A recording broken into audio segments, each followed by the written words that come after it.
3 places to put your money so it doesn't lose value sitting in the bank. Now, you probably aware and have heard that inflation is at a record rate.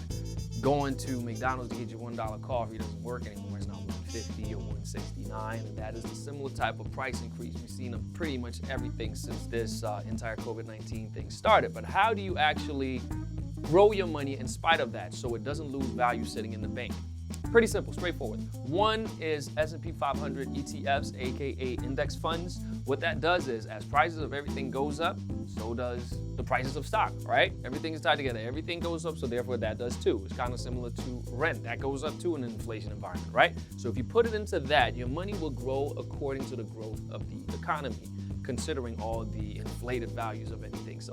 So the idea is that it's tied to inflation. You won't lose money because it's sitting there compounding year over year. For the past 100 or so years, it's grown by 10% on average, give or take, right? So that's one way where you can have it sitting where it's considered a cash equivalent and you can always cash it out if you need it, but it will continue to grow if you don't. So that's one way. Way number 2, just buy into REITs, real estate investment trusts. What that does is you own a piece of property or a piece of the company that owns a big property portfolio. One such example is the Empire State Building.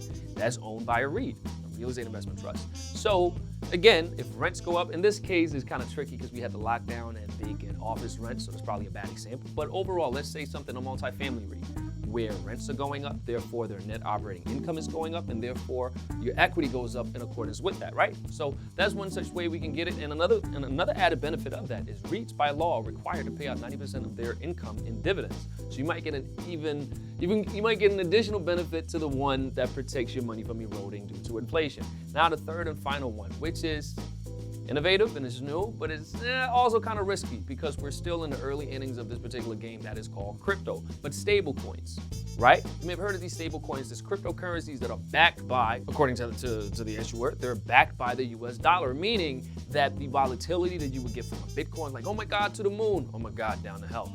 You won't see that there because that's why they call them stablecoins. And what they do is there are certain providers, certain places where you can put your money into stable coins, and they want to reward you for not taking it out, which then creates the volatility that makes, the prices flimsicle.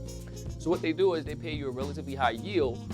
You get anywhere 7, 8, 9, 10%, which is considered similar to, equity versus saving it in your bank account because it just go down, but it's tied to inflation in a similar way. From that standpoint, you just simply put it in there. They give you a yield, and it goes the way it goes.